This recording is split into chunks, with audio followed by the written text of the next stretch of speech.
Start button programs থেকে Microsoft office, Microsoft word 2013। সমস্যা নেই, 13ও আমাদের সেম, এটাও একসাথে দেখা হয়ে গেল। এভাবে আমাদের ইন্টারফেসটা আসবে, কিন্তু 7-এ আমরা যখন ওপেন করছিলাম সরাসরি পেজটা চলে আসছে, একটা ব্ল্যাঙ্ক ডকুমেন্ট চলে আসছে। এখানে ব্ল্যাঙ্ক ডকুমেন্টটা পাবো আমরা এই জায়গায়, এখানে ব্ল্যাঙ্ক ডকুমেন্ট। এখানে কিছু টেমপ্লেট দেওয়া আছে, রেডিমেড কিছু ফাইল তৈরি করা এখানে আছে, এগুলা। এখান থেকে আমরা ব্ল্যাঙ্ক ডকুমেন্টে ক্লিক করলাম। আচ্ছা, আমরা কি করবো বলছিলাম আজকে, কিভাবে বাংলা লিখতে হয়, ঠিক আছে? দেখেন, হোম ট্যাবের ফন্ট গ্রুপে লাঞ্চারে ক্লিক করলাম। এখান থেকে যে ফন্ট অপশন, এখানে আমরা লিখে দিব SUT, এতটুকু লিখলে পুরোটা চলে আসে, যে সুতনি MJ, SUTONNY MJ, এই ফন্টটা এটা সিলেক্ট করব, ঠিক আছে? ওকে দেব। তারপর এটা দেওয়ার পর কিবোর্ড থেকে কন্ট্রোল অল্টার চেপে ধরে বি দিব, কন্ট্রোল অল্টার চেপে ধরে বি। বাংলা ফন্ট যেটা সুতনিয়াম যে নামে যে ফন্টটা আছে, ওই ফন্টটা চালু করার পর দেওয়ার পর আমরা কিবোর্ড থেকে কন্ট্রোল অল্টার বি দেব, তারপর আমরা বাংলা লিখব। এখন দেখেন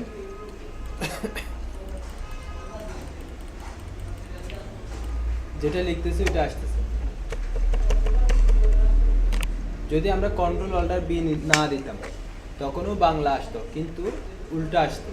আমি এখানে ক দিচ্ছি, আসতেছে ল, ঠিক আছে?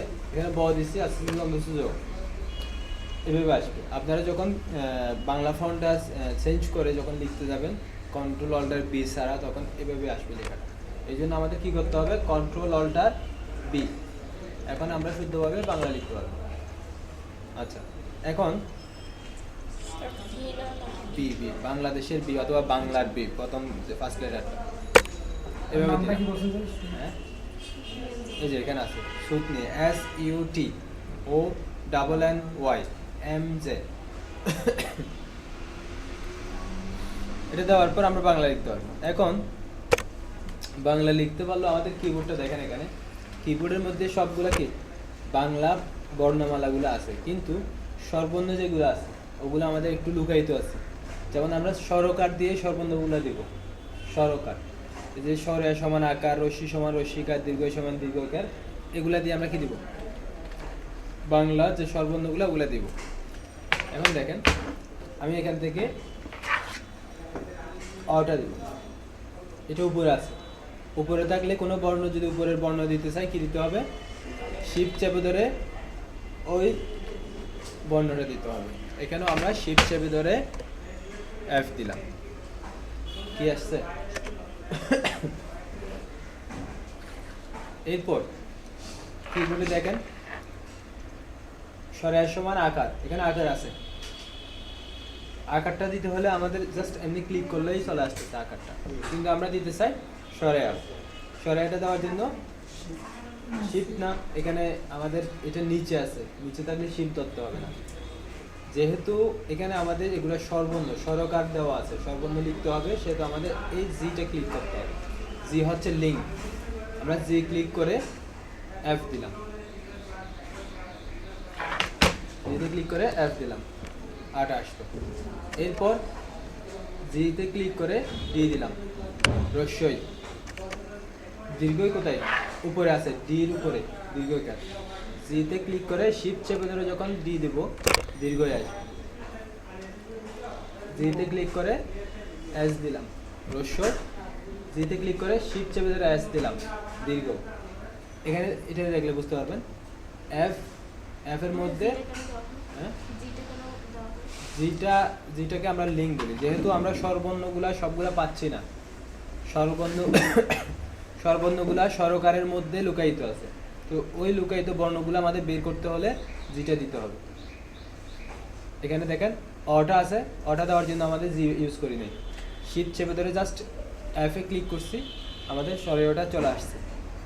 এরপর আরও আছে এখানে একার ওইকার, জি দেওয়ার পর কি দিলাম, সি দিলাম, এ আসছে, জি দেওয়ার পর শিফট চেপে ধরে সি দিলাম, ওই জি দিয়ে কিছু বর্ণের মধ্যে আপনি শিফট দিচ্ছেন, আবার কিছুতে দিচ্ছেন না। যেগুলা উপরে আছে বর্ণ, যেগুলো উপরে আছে সেগুলো দেওয়ার জন্য আমাদের শিফট ধরতে হবে, উপরের বর্ণগুলো দেওয়ার জন্য আমাদের শিফট ধরতে হবে। এটা আগে বলছিলাম।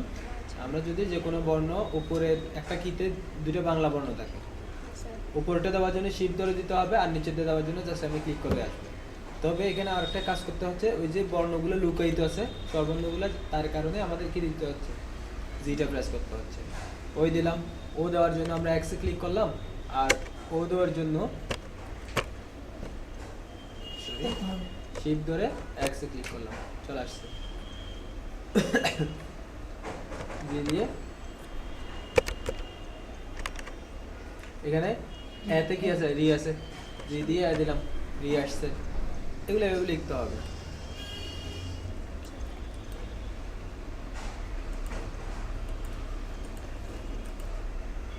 আচ্ছা, এখন এগুলোতে লিখলাম, স্বরবর্ণগুলো লিখলাম, ব্যঞ্জন বর্ণগুলো জাস্ট এমনি লিখলে হবে। এখানে যেরকম আছে ওইরকমই, শুধু উপরেরগুলো দেওয়ার জন্য শিফট ধরতে হবে, নিচেরগুলো জাস্ট এমনি লিখলে হবে। এখানে আমি ক দিব, ক কোথায়, জ্যাতে, আমি এখানে জ্যাতে ক্লিক করলাম, ক আসলো। আর খ দিতে গেলে গেলে কি হবে, শিফট চেপে ধরে জ্যা দিলাম, খ আসছে। ঠিক আছে, এরপর এখানে আমি কি দেবো, ত দিব, ক্যাতে ক্লিক করলাম, থ আসছে। এবং উপরেরটা দেওয়ার জন্য এভাবে বাকি বর্ণমালাগুলো আমরা লিখতে পারবো। এখন আসি তৃতীয় অপশনে, যুক্ত বর্ণ। যুক্ত বর্ণ লিখতে গেলে তাও আমাদের কি করতে হবে, ওই জি ব্যবহার দিতে হবে, জি যেটা আমরা লিঙ্ক বলছিলাম। যেমন দেখেন আমি ক জি ক ক্লিক করলাম, কি হলো, এরপর আরেকটা বর্ণ দিব, ক জি শিফট চেপে ধরে মধ্যাহ্ন স, কিও, ক জি ব, স জি শিফট চেপে ধরে ছ, জ জি চ। তার মানে দুইটা বর্ণ যোগ করতেও আমাদের কি দিতে হচ্ছে, জিটা প্রেস করতে হচ্ছে, না শিফট না, জি, জিটা দিতে হচ্ছে দুইটা বর্ণ যোগ করার জন্য, আর লুকায়িত বর্ণটা তো বের করার জন্য আমাদের জিটা দিতে হচ্ছে।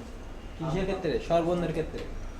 তাহলে জি দুইটা জায়গায় আমরা এখানে ইউজ করছি, একটা হচ্ছে দুই বর্ণের যুক্ত করার জন্য, আর একটা হচ্ছে যেগুলো স্বরবর্ণ লুকায়িত আছে, স্বরকারের মধ্যে যে বর্ণগুলো লুকায়িত আছে ওগুলো বের করার জন্য আমাদের আগে জিটা প্রেস করতে হবে। ঠিক আছে, আচ্ছা, এখন এখান থেকে দিলাম, আমি হঠাৎ করে কোন একটা বর্ণ পাচ্ছি না, কোন একটা বর্ণ পাচ্ছি না, তখন কি করব, আমরা ইনসার্ট থেকে সিম্বলে যাব, সিম্বল থেকে মোর সিম্বলে গিয়ে আমাদের একটা সিম্বল লিস্ট আসছে, এখানে দেখেন সুতনি এমজে নামে ফন্টটা আমরা সিলেক্ট করে দিয়েছি তীর চিহ্নতে ক্লিক করে। ঠিক আছে, তারপর এখানে অনেকগুলো যুক্ত বর্ণ আছে, এখান থেকে যেটা যখন দরকার হবে ওটা সিলেক্ট করে ইনসার্ট দেব, তাহলে ওই বর্ণটা চলে আসতেছে। এটা সব সময় করবো না, যদি কোনো একটা বর্ণ পাচ্ছি না, বসে না থেকে এখান থেকে নিয়ে আসি, কারণ বসে থাকলে অনেক সময় লস হয়ে যাবে, যার কারণে না পারলে এখান থেকে নিয়ে অ্যাড করে দেবেন।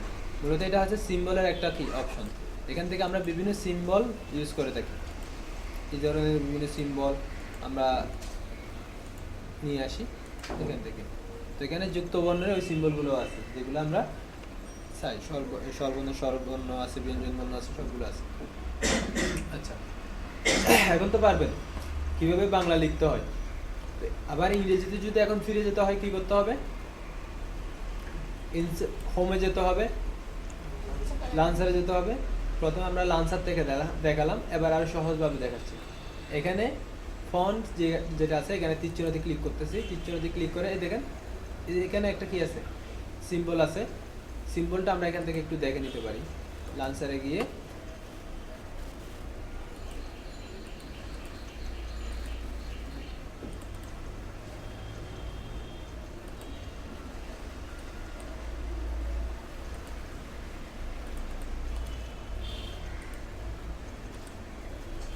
এই যে এখানে দেখেন, আরেকটু শুরু করি। এরকম একটা লিখে থাকবে, ওই লিখাটা এখান থেকে দেখলে বুঝতে পারবেন। ঠিক আছে, এটা সিলেক্ট করলাম, এখানে চলে আসছে যে, অথবা আমরা এখানেও লিখে দিতে পারি SUT, এখানে আসতেছে না, কন্ট্রোল অর্ডার দিয়ে দিতে হবে, SUT, ওই যে পুরোটা চলে আসছে, চলে আসলে এন্টার দিলাম, তারপরে আমরা বাংলা লিখতে পারবো। এখন আমরা ইংরেজিতে লিখবো। ইংরেজি লেখার জন্য কি করতে হবে, প্রথমে আমরা এখান থেকে ফন্টটা চেঞ্জ করব। পিছিয়ে ক্লিক করে টাইমস নিউ রোমান এটা সিলেক্ট করে দিব। আমরা নর্মালি ইংরেজি লিখে এই টাইমস নিউ রোমান ফন্ট দিয়ে এটাতে ক্লিক করলাম, এখন এখানে টাইমস নিউ রোমান ফন্ট চলে আসছে। এরপর কি করতে হবে, আমরা কিছুক্ষণ আগে বাংলা লেখার জন্য কন্ট্রোল অল্টার বি দিয়েছিলাম, এখনও যদি আমরা লিখি, এখনও যদি আমরা ইংরেজি লিখে আসবে, ইংরেজি আসতেছে, কিন্তু আমি একটা দিচ্ছি আরেকটা আসতেছে, মানে উল্টা পাল্টা আসতেছে, আমি যেটা দিচ্ছি ওইটা আসতেছে না। তো এখন কি করতে হবে, আমাদের ওই যে কন্ট্রোল অল্টার বি দিয়ে আমরা বিজয়ের যে ইয়া করছি, বিজয়ের যে সফটওয়্যারটা চালু করছিলাম এটা আমাদের অফ করতে হবে, কন্ট্রোল অল্টার বি দিতে হবে। তারপর আমরা যেটা দিব ওইটা আসবে, যা দিলাম যে আসছে, কে দিলাম কে আসছে, যেটা দিব ওইটা আসবে। কন্ট্রোল অল্টার বি, যেটা দিয়ে আমরা বাংলা লেখার ফন্ট চেঞ্জ করার পর যেটা দিছিলাম ঠিক একই, ওইটা আবার দিয়ে আমাদের ইংরেজিটা কি করতে হবে, শুদ্ধ করে নিয়ে আসতে হবে। আচ্ছা, এখন বাংলা ইংরেজি বুঝতে তো পারবেন। আচ্ছা দেখো, এরপর কিভাবে বাংলা ইংরেজি একসাথে লিখতে হয়। বাংলা এবং ইংরেজি যদি একসাথে লিখতে হয়, আমরা তো বাংলাদেশে, আমাদের তো লিখতেই হবে, বাংলা ইংরেজি একসাথে লিখতে হবে। তখন কি আমরা এখান থেকে একবার বাংলা চেঞ্জ করবো আর একবার ইংরেজি চেঞ্জ করবো, এরকম করে তো পারবো না, অনেকক্ষণ সময় লাগবে। আমরা একটা রেকর্ড করে রাখবো কোনো একটা কির মাধ্যমে, যেমন আমরা এখন কন্ট্রোল সি দিয়ে কপি করি, কন্ট্রোল বি দিয়ে পেস্ট করি, এই ধরনের সহজ কাজ। যদি আমরা ওটা করতে যেতাম আগে, কী করতে হতো, এখান থেকে যেমন এটা যদি কপি করতে যায়, রাইট বাটন ক্লিক করে কপি, যেখানে রাখবো এখানে গিয়ে আবার রাইট বাটন পেস্ট করতে হবে, রাইট বাটন ক্লিক করে, তো তখন অনেক লম্বা হয়ে যেত। এখন যদি জাস্ট কী করতেছি, এভাবে সিলেক্ট করে কন্ট্রোল সি দিয়ে কপি করতেছি, এখানে রাখবো, এখানে গিয়ে কন্ট্রোল বি দিয়ে পেস্ট করে দিচ্ছি। এই ধরনের একটা শর্টকাট তৈরি করব শুধু ফ্রন্টটা চেঞ্জ করার জন্য। ফ্রন্টটা যে কোনো কিছু আমরা রেকর্ড করে রাখতে পারি এই অপশনের মাধ্যমে। আচ্ছা, রেকর্ড করার জন্য আমরা কোথায় যাব, ভিউ থেকে ম্যাক্রোস থেকে এখানে তীর চিহ্নতে ক্লিক করব, উপরে না, এখানে না, তীর চিহ্নতে ক্লিক করে রেকর্ড ম্যাক্রো। আচ্ছা, এর আগে আমি এগুলো একটু মুছে ফেলি, ডিলিট করে দিচ্ছি, প্রত্যেকে আনতে একটা ভিউটা দেখাচ্ছি আবার। দেখেন ভিউ এটা আমাদের এখানে থাকবে, কোথায়, ট্যাবগুলোর মধ্যে একদম লাস্ট অপশন এটাতে থাকবে, এখানে অ্যাডভান্স আছে